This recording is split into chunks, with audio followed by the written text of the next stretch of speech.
Hello, everyone. I'm Sachin Jaswal, one of the hosts for the podcast CX Marvels, and here we uncover great customer experience stories. And I'm part of a platform Kim.cc, which through which we are trying to make great customer care accessible to all businesses, especially growing businesses.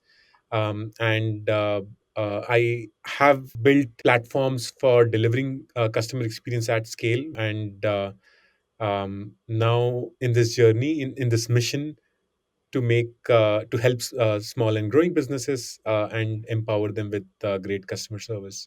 So that's a quick introduction about me, and I have a our guest with us, Corey, and he's part of Kahawa. I'll let him introduce himself and talk about the fantastic journey that he's had. Sure thing. Well, it's a pleasure to be on the podcast with you today, Sachin. As you mentioned, Corey Stary, I head up revenue and operations at Kahawa 1893.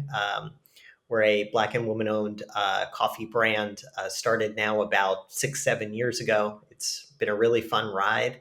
And I can say that at this point, we're between 1,000 and 2,000 retail doors. We're expanding on our website, and we're also expanding in food services. So it's been quite a journey. Awesome. Thanks a lot, Corey, for sharing that. And I'm sure this has been quite a ride with Kahawa, and there is, a lot of more, um, a lot more to cover, and looking forward to this journey. Just for the audience today, we're going to largely talk about the significance of training and empowering your support team.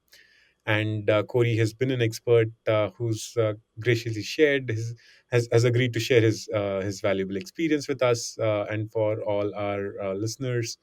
Corey, for to get started, we're going to start with talking about cultivating a customer centric mindset, right? And you've emphasized the importance of knowing your customers to win your market. But how do you really cultivate a customer centric mindset within your organization, and why is it crucial? So, excellent question. A lot of people may not realize this, but I actually started my career in customer service. My very first job working at Merrill Lynch was working in a call center there and talking to people about their retirement plans. And sometimes those conversations were very challenging. And I feel as though I learned from the best, and I try to bring that to my role at Kahawa 1893. I would say the very first thing that comes to mind in terms of ensuring that there's a customer centric culture within the company is ensuring that everybody who speaks to or interacts with the customer in any way understands that part of their role is being the voice of the customer internally. It's not just being reactive and answering a question and moving on, but it's considering yourself to be that customer advocate. And so there's really two sides of the coin. There's interacting with the customer and making sure they have what they need, whether it's information, whether it's assistance with an order, but then it's also liaising with folks internally and making sure that that feedback is heard and considered. And if there are policies that impact the customer experience negatively, that those policies are reviewed and possibly changed to avoid future issues. Got it. Got it. Thanks for sharing that, Corey. I'm curious.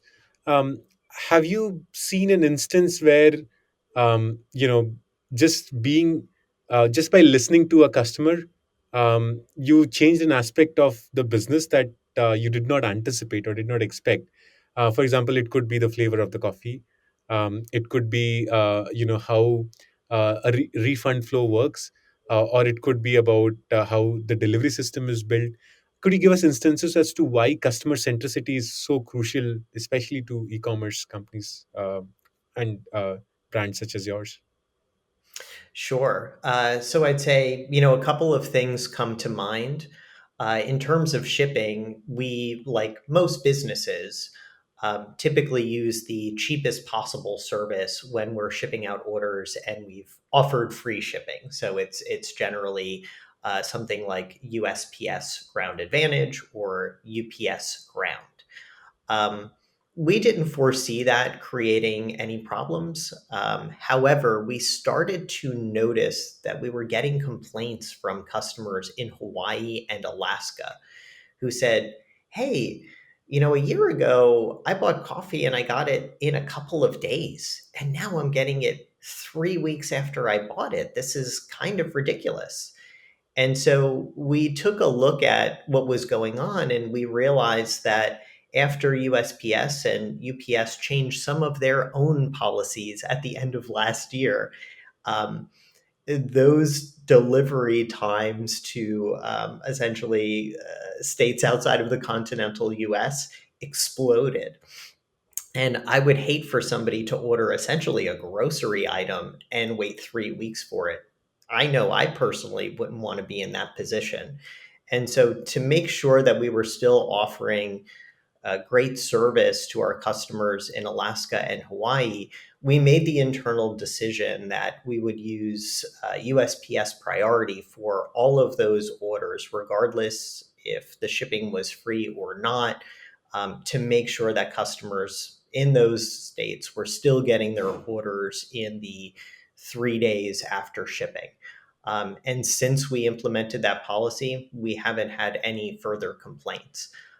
We really rely on repeat business, and I'm sure many other e commerce brands do, especially ones that sell a grocery item, something that doesn't cost a lot each time it's purchased, but is purchased extremely frequently.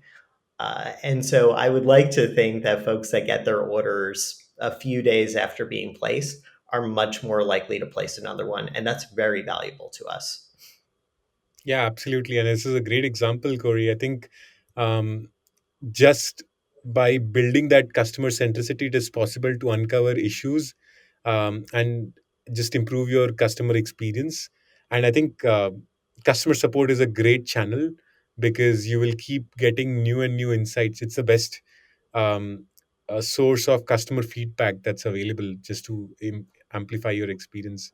But I'm curious on this, Corey. Like, how do you ensure that every member of Kahawa 1893, from sales to operations, prioritize customer needs and satisfaction? Have you encountered scenarios where you had to ask people to pause, think, and see that are we doing this customer backwards?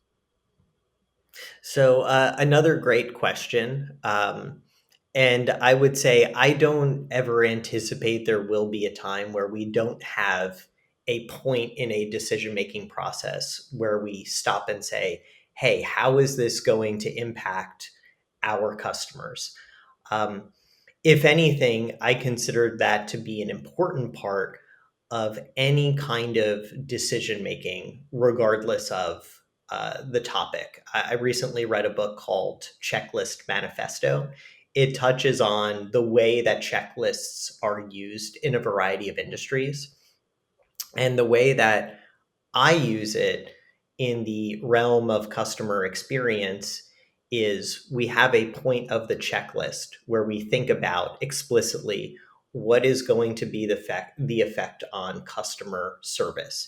If we do a thing, regardless of what that thing is, do we anticipate that we're going to get inquiries? Do we anticipate that folks will be upset? What do we anticipate we would need to say to them? Or how can we alleviate any pain points for them? And it's something that is stated outright and openly in meetings that involve folks from a variety of departments. So it should never be forgotten. And in my opinion, it should always be a stop in the checklist whenever a decision is happening. Absolutely, I completely agree. And so related to that, Corey, I mean, what do you do?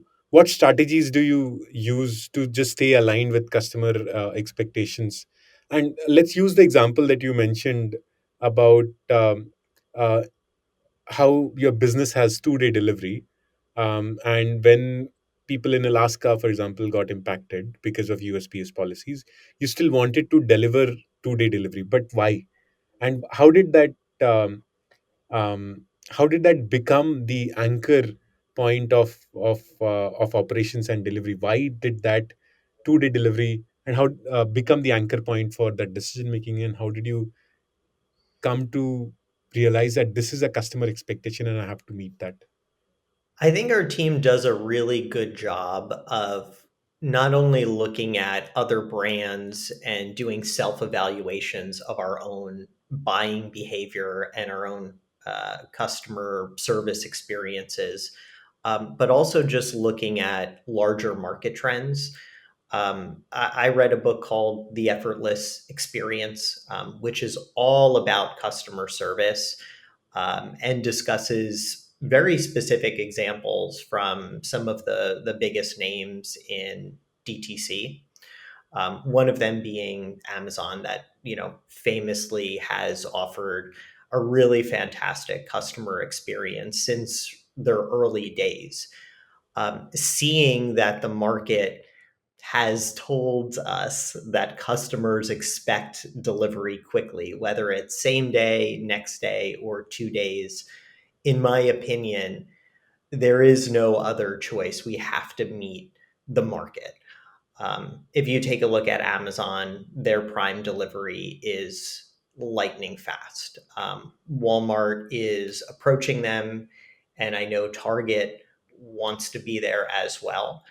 And even though we do sell in those channels, and we're thankful for the customers that choose to buy us on Amazon, or buy us through Walmart or Amazon, if you're looking for a product that isn't available on that channel, if for whatever reason you don't buy from those companies, we want you to have essentially an equivalent experience buying through us. Got it. Understood, Corey. So um, I wanted to come back to your role. So you take care of both revenue and operations function. How do you balance the need for revenue growth with delivering exceptional customer experience? I was thinking about that very carefully, and I thought to myself, there really is no way to decouple those subjects because they work hand in hand. My background is in financial services and tech. Kahawa 1893 is actually the first consumer packaged goods company that I've worked for. Uh, and so I know when we talk about other industries where there isn't a physical good, maybe sales is a bit more decoupled from operations. Operations looks very different. But I think in consumer packaged goods, logistics is a very big part of what you do. And so if you can't get the logistics right, which is a big component of operations, you're not going to get the revenue right, because you will lose customers if you can't deliver the right thing on time. This is also very acute with wholesale customers as well. We have cafes, for example, that buy bulk coffee from our website. Um, if that coffee doesn't arrive on time, they have nothing to serve to their customers. And that is a huge impact on their business. And so a lot of things need to happen correctly for them to receive their order on time. We need to have the right stock, which means that all of the components of coffee, the unroasted coffee, the bags that the coffee goes in, the packing materials, all of those need to be in stock, ready to go, no delays on the manufacturing side, and even down to the delivery service we use.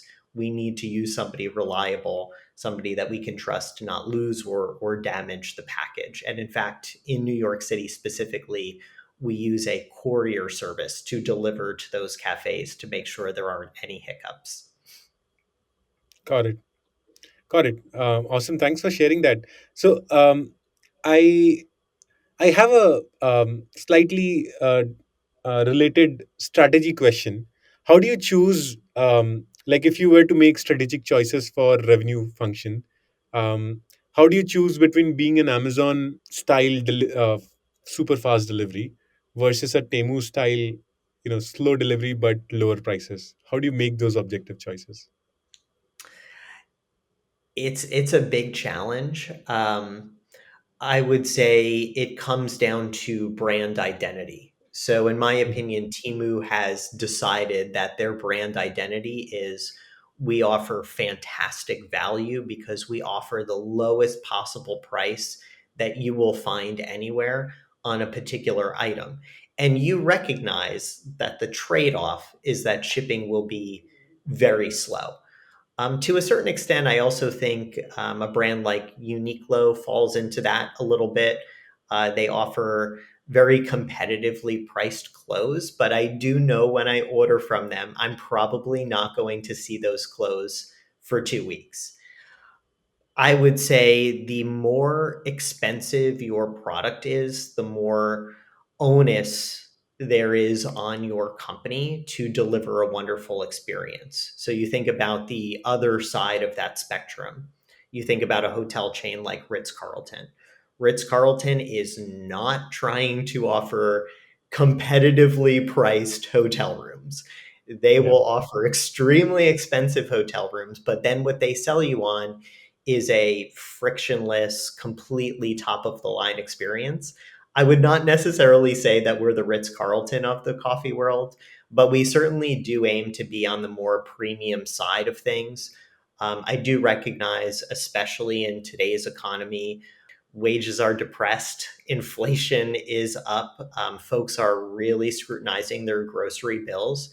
If we have folks that are paying 16 or $17 for a bag of coffee, um, the onus is on us without them even needing to ask to make sure that they have a good experience in buying that coffee, which means fast delivery, which means we need to devote part of that sale price to a delivery service that will get it there on time.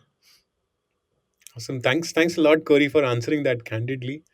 Um, I'm going to switch gears now, and let's dig deeper into customer service, and how do you think about specifically training and development of customer support teams?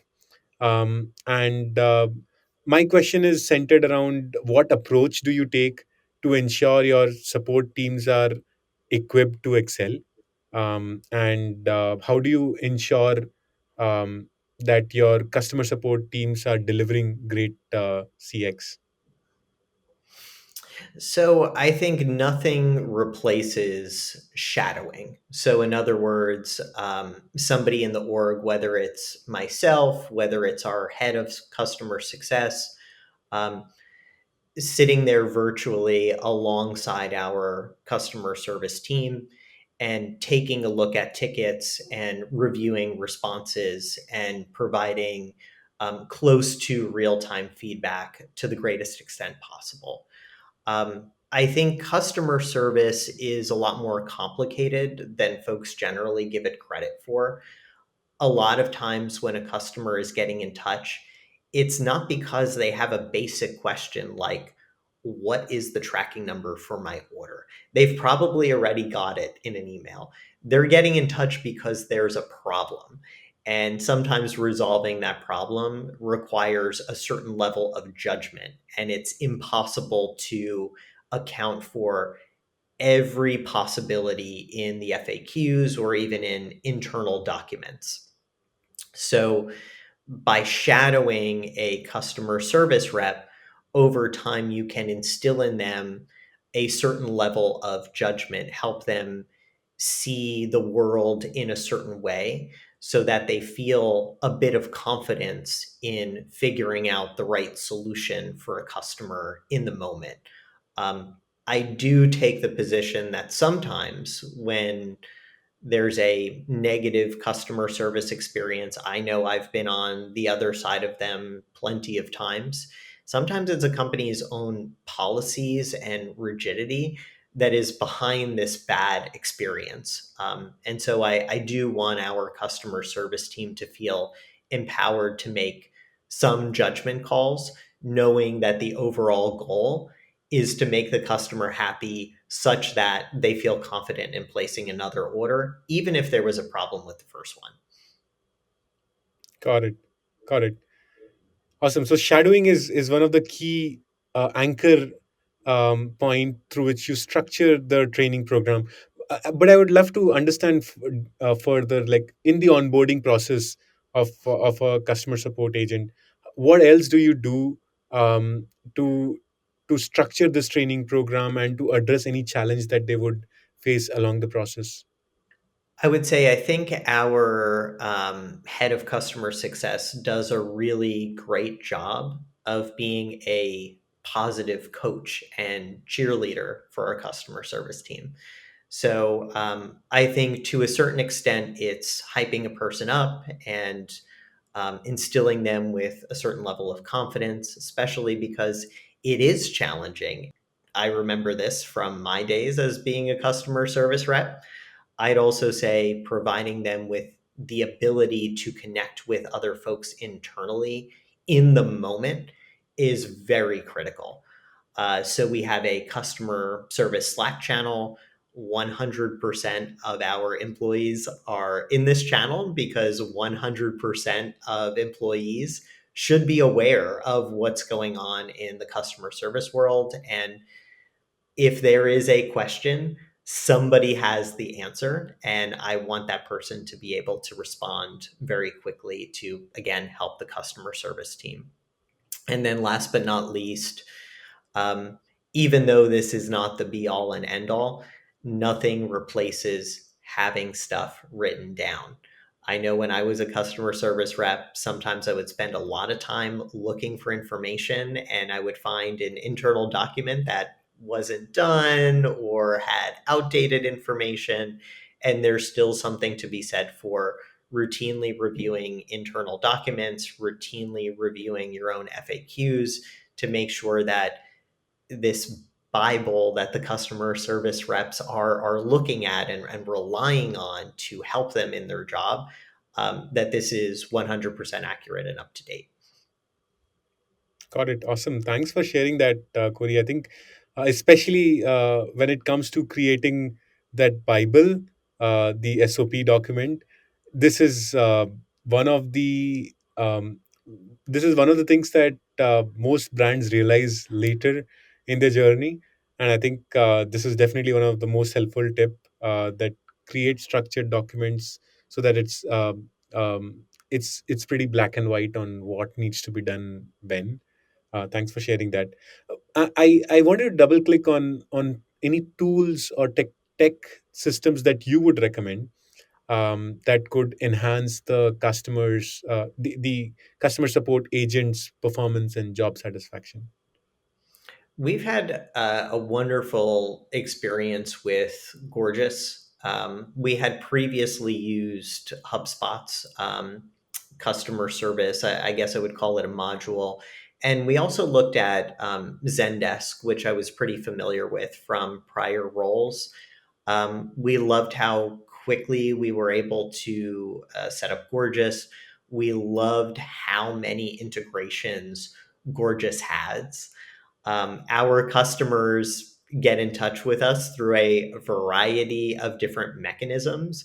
And we want to make sure we're able to meet the customers in the channels that they prefer, whether it's a text message, whether it's a chat, whether it's an email, or whether it's an interaction on social media. And of course, I would say Kim has been extremely helpful. I think Kim layered on top of Gorgeous is a really great combination.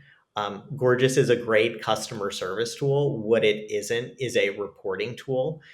So we're able to derive a lot of really insightful reporting from Kim. If we see that there are patterns, for example, if we see 25% of tickets in a given week are all about the same topic, we're able to immediately identify that as a weak point and something that we need to work to alleviate. Additionally, I would say Kim's AI functionality, the fact that it's able to crawl our FAQs, crawl our internal documentation, makes it a lot easier for our customer service reps to respond quickly and respond in a consistent manner. Awesome. Thanks a lot, Corey, for the shout out. And um, yeah, we continue to strive to make this better. I wanted to double click on one more point which got covered.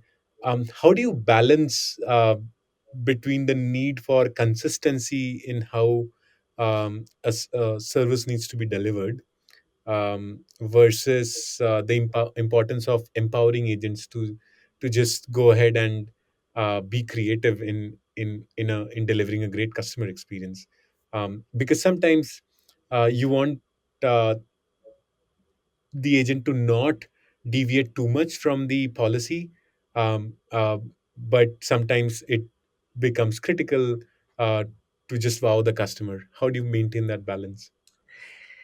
It's a tough balance to manage. I would say it's easier to have folks align around a goal than it is to micromanage every possible scenario. So I encourage folks to zoom out and think about, if you do X, what is Y? What happens after X? And what is Y versus the goal? So if we know that the goal is we want the customer to be happy and we want them to be so happy that they place another order, that should hopefully inform what you should be doing if they come to you with a concern.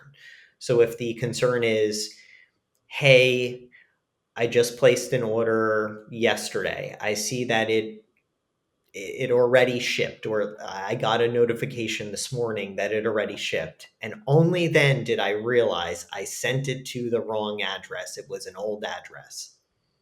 What happens now? Well, we could say, hey, it already shipped. Sorry, we can't make a change to the address. You can buy it again. And I'm sure a lot of brands would do that. And it's very consistent, and that is extremely easy to manage. However, it's unlikely that such a response is going to wow the customer, and the customer might walk away feeling kind of annoyed by that experience and likely won't buy again. But if you know what the goal is, then you can start to think about, how can I make this possible?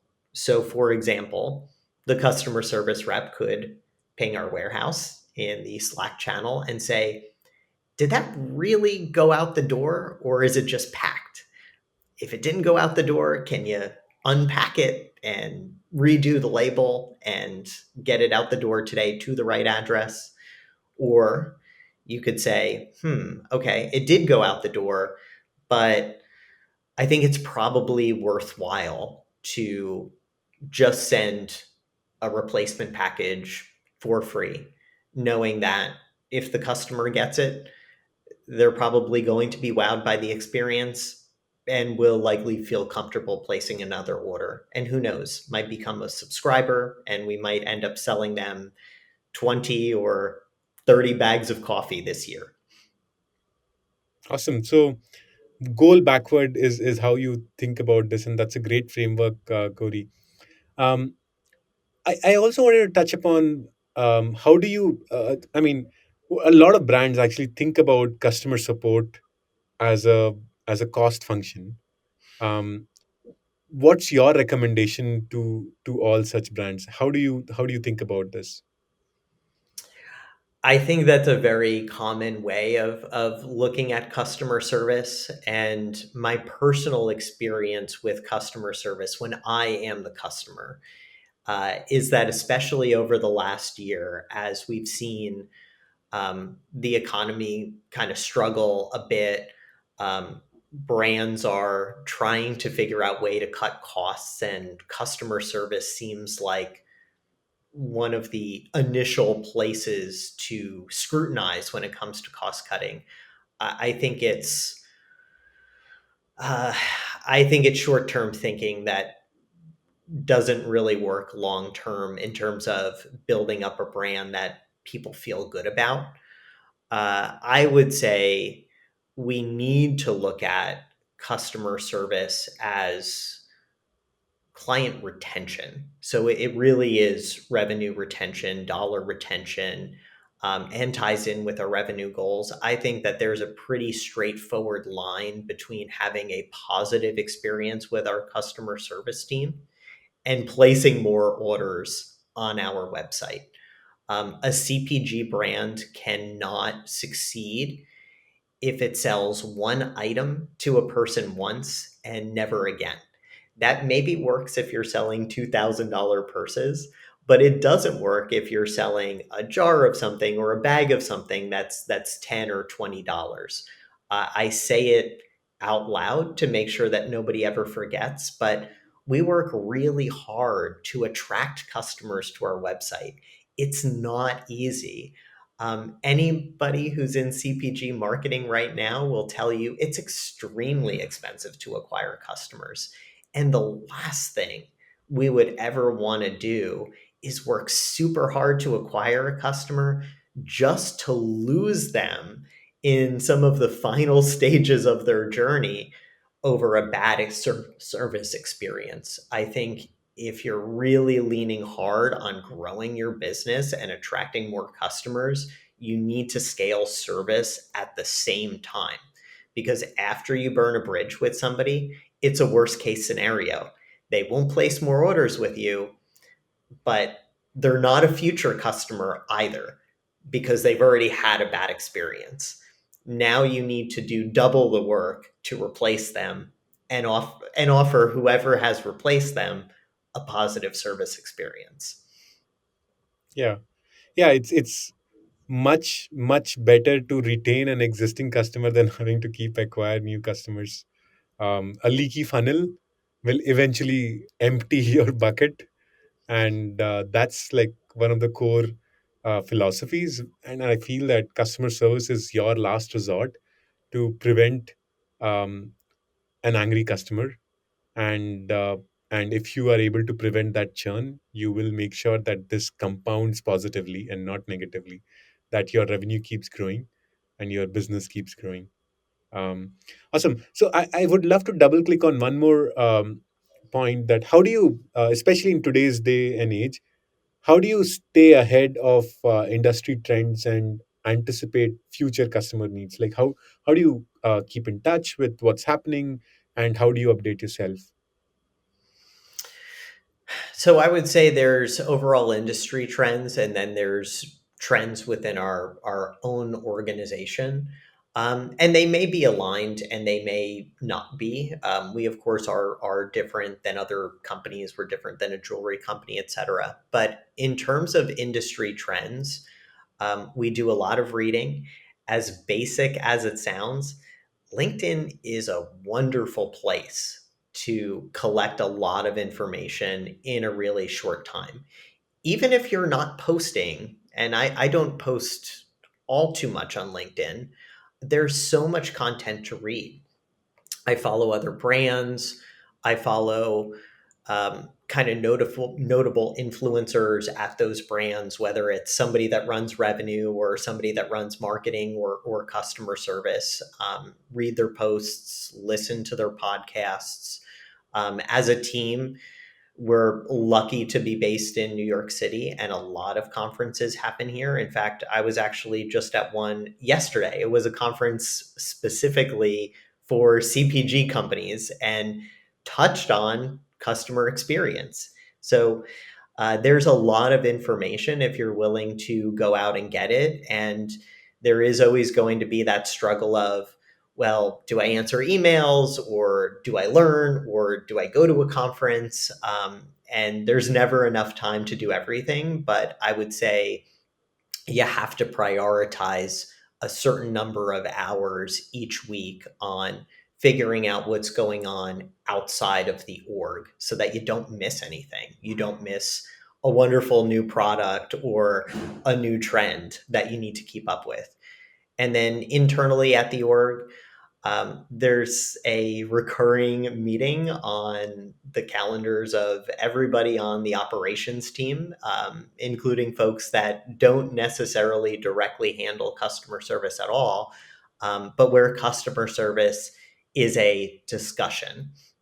So there is a checkpoint that ensures that we never go more than a week before we're sitting down and brainstorming together and thinking about how we're doing on the customer service side of things and if there's room for improvement.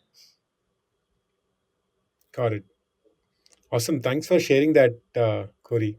All right, so we'll move to our last section, which talks about empathy and integrity in customer service.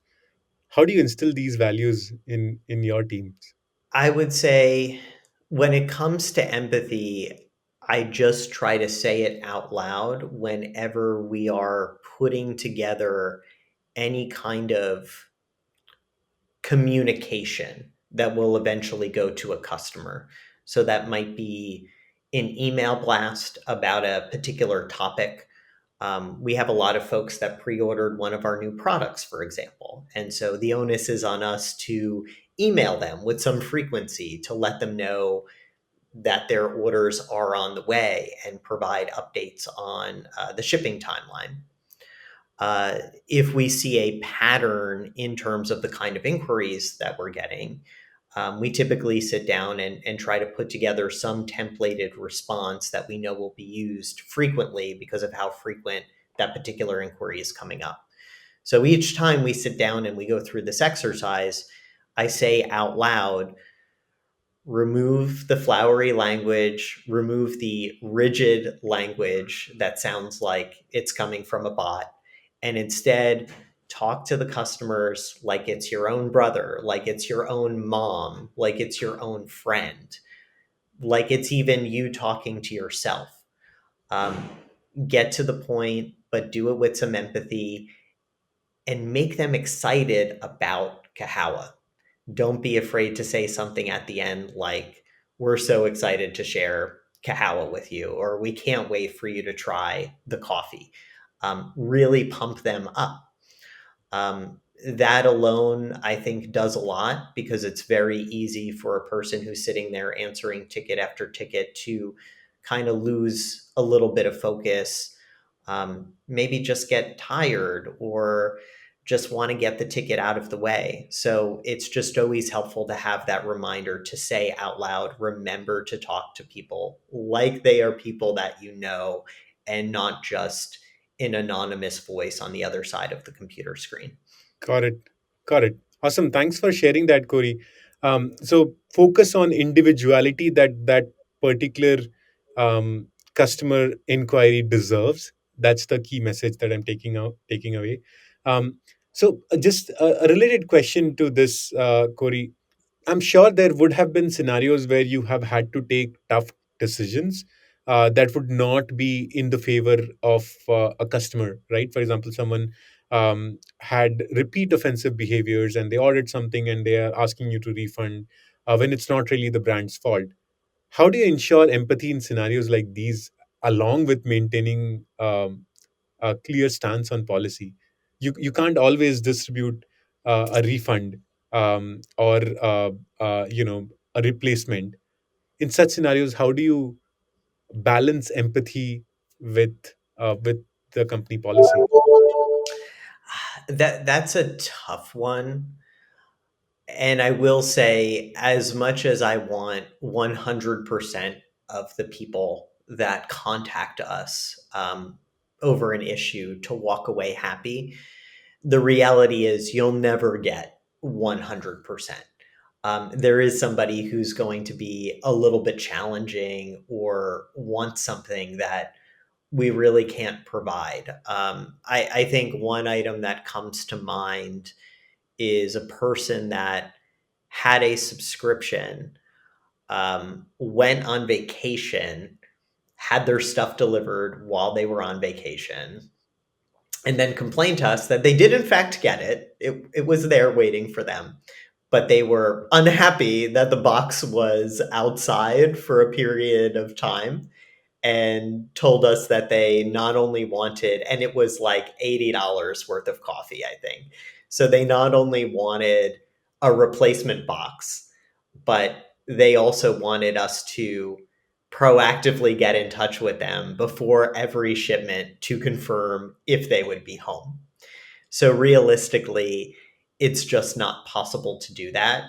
Um, I think we're still trying to find the right balance, but there's going to be some version of apologizing that their experience hasn't been ideal, explaining that such a thing is just kind of not possible logistically, providing some sort of alternative that may not be exactly what they want, but will be something other than simply a no sorry. In this particular scenario, we reminded them of where they could log in to make changes to their delivery schedule if they know that they won't be home at a particular time. We also have set up a variety of notifications to remind folks when they've got a delivery coming up, so that they have some sort of trigger to let them know that the time is now to get in touch with us to let us know if they need a delayed shipment, for example. Um, and then also explaining in this particular case that what they had received was totally fine and shelf stable and could be consumed as is. So to sum it up, I would say some level of, yes, empathizing, not dwelling on it too much, a little bit of explanation, and some sort of suggestion to help for the future. It may not be exactly what they want, but it's something that we're able to give without compromising too much on our own processes or profitability. Awesome. That's a great example, Corey. Thank you so much for sharing. And even here, I could see that you were thinking customer backwards, and actually, even though not directly fulfilling what the customer wished for, but you set up systems that solves the customer's problem going forward by reminding them whenever the delivery is going out, and telling them how they can actually control their subscription. This is a great example, Corey. Thank you so much. This has been a wonderful discussion, and I'm sure a lot of people, a lot of the listeners would find a lot of insights to create great customer experiences, especially ones who are setting up their customer support function and they're setting up their brand. They would have a lot to learn from you, Corey, and thank you so much for making time today to share these insights. And everyone, Corey Stary, VP of Revenue and Ops at Kahawa 1893. Thank you so much for chiming in today. Thanks again, Sachin. Really appreciate it.